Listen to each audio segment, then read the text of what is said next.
I just want to take a minute and kind of reflect on the things that have happened in Texas over the last week. Coming down here and reading about it and seeing it.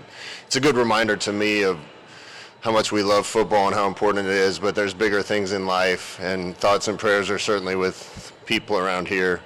I'm excited to be here. First want to thank my AD, Terry Mahajer, President Cartwright at UCF for giving me a chance to come back to a place that I love. Ashley and I were both really excited to get back to Orlando because of the way the fans and the UCF family treated us the first time, and it's been the same since we've been back. So I'm excited to do the best I can to help put a good product on the field for the fans and UCF family.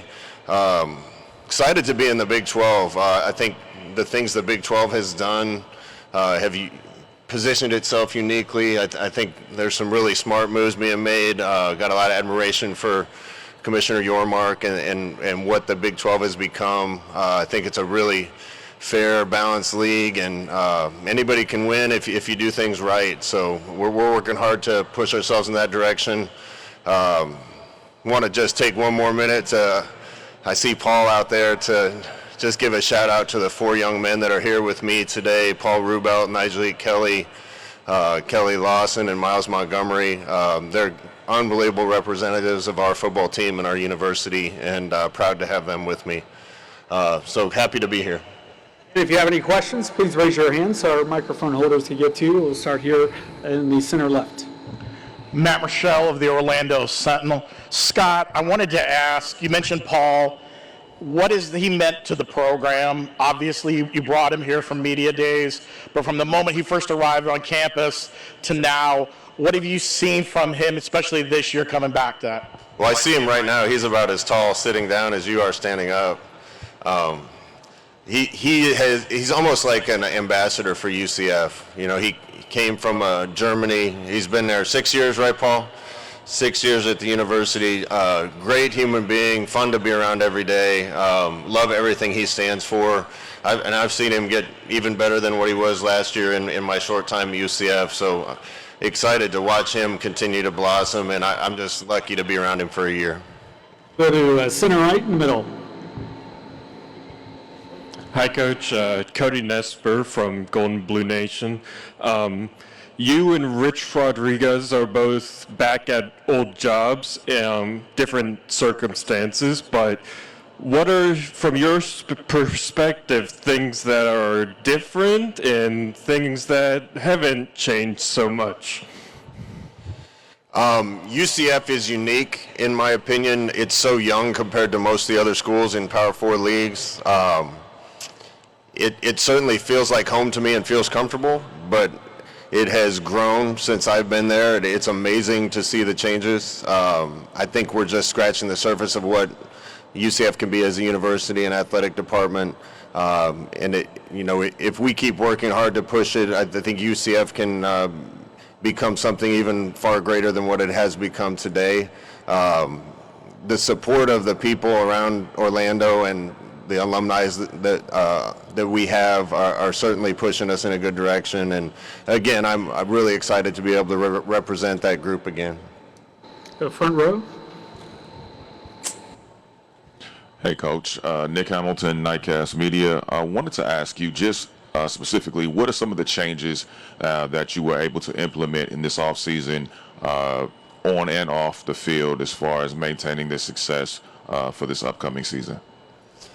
We had a lot of work to do when I got to UCF again. I think we had 48 scholarship players on the team when I got there. So it's going to be almost a complete reset. I think we have close to 70 new football players in our program. That being said, almost every one of them is new to me since I just got there. We have a lot of work to do to make sure we get to know each other and take a collection of individuals and turn them into a cohesive unit. And that doesn't just happen. We have to be very intentional about that. I guess the good side of that is we were able to, flip the roster and bring kids in largely that fit us from a scheme standpoint and from a character and culture standpoint. And it's been fun watching that group of guys come together. We'll go center left, midway back. Hey, Coach. Xavier McNevitz, Scope of Sports. Obviously, you've been out of college football for a couple years now. What would you say is the biggest thing you have learned that should help you with your second stint at UCF? I think all experience, good and bad, gives you wisdom and new perspective. Biggest thing I've learned, probably you can't do anything alone. And the family at UCF, the way they've treated us the first time, the way they're continuing to treat us, my wife and I are so happy there. And we were looking forward to getting back there and planting roots and helping bring our kids up and raise our kids in Orlando. But knowing that you can't do anything yourself, I'm really excited about the group of guys that we brought together on the coaching staff, the people in the building and administration and coaching. And it takes a group and it takes a team, and I'm really excited about the people that I've surrounded myself with. Center left, Barry.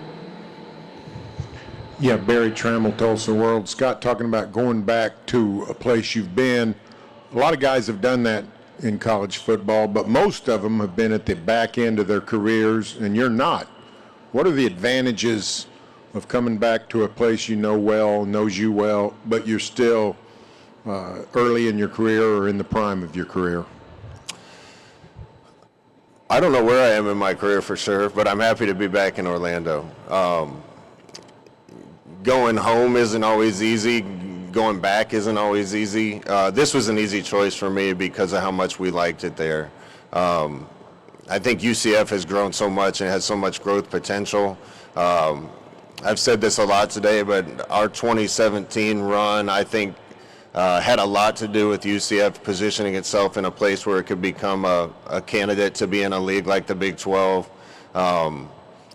You know, it's my goal to continue to try to help UCF push forward. If there's any more changes coming, we need to be positioned in the right place and to do everything that we can to make it a legitimate competitor in this league and beyond. We have a lot of work to do to get there, but it's probably the only place that I would want to be doing this in college football. All right, again, if you have a question, please raise your hand. We'll go to center left. Alyssa Cooper with the Fort Worth Star-Telegram. So the Big 12 has changed a little bit over the past couple of years.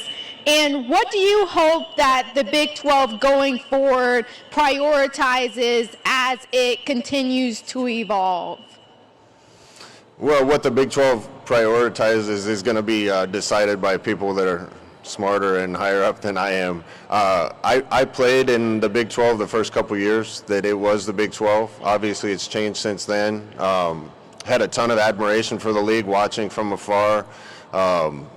The parity in this league, the different types of styles in this league, the high-scoring brand of football that they play, I think it makes for an exciting product. There's so many good schools in this league. Great guys that coaching them. You can make an argument that any team in this league, if they do things right, can win this league. That makes a fun product for us to coach in, and I think a fun product for people to watch. And it makes it a fair game where if we do things right and come together as a team and play well, we're going to have a chance. And we're doing everything we can to give ourselves a chance. But I think Commissioner Yormark and the rest of the people in the league have uniquely positioned this league. I think it's a fast, exciting brand of football, and like I said, I'm just honored to be a part of it. Center right, gentleman at the end. Hi, Coach. David Howman with Devils in Detail. You mentioned a little bit about your time away from college football. Last year we were with the Los Angeles Rams. What specifically did you take away from Sean McVay and his staff, and is there anything that you picked up that works on the NFL level that you can implement in your second run at UCF? Yeah, I was really lucky to get there. I'm grateful to Sean and Les and the rest of the guys out there.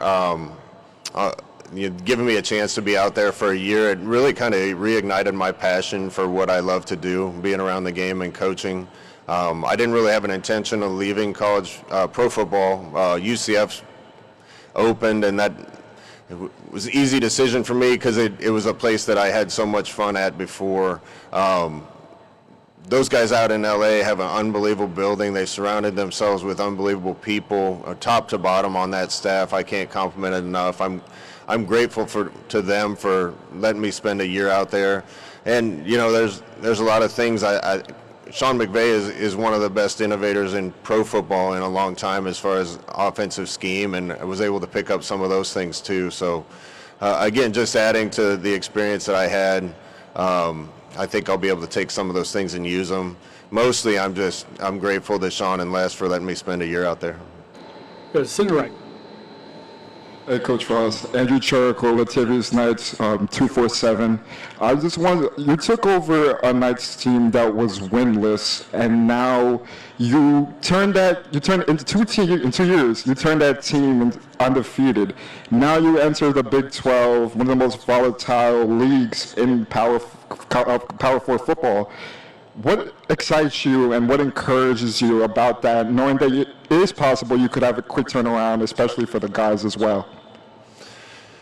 Yeah, we had a lot of success probably earlier than we thought we would. My first stint at UCF. I think that'll be even bigger mountain to climb because of the level of football that's played in this league. I loved being in the American, but it wasn't the same level that of teams that we're going to be facing now. That being said, you know, now that we're in Orlando, Florida, and in a big-time league, the type of talent that we can attract to Orlando is a lot better. And if we do things right, we're going to have a chance. So, again, I'm excited about the players we have. We flipped the roster, made a lot of changes. We have a lot of talent. It's just we don't have a lot of returning production or experience. And it's going to be a challenge for us to see how fast we can take that collection of individuals and turn them into a team. But it's going to be a fun ride. All right, Coach, thank you for your time today, and best of luck this season. Thank you.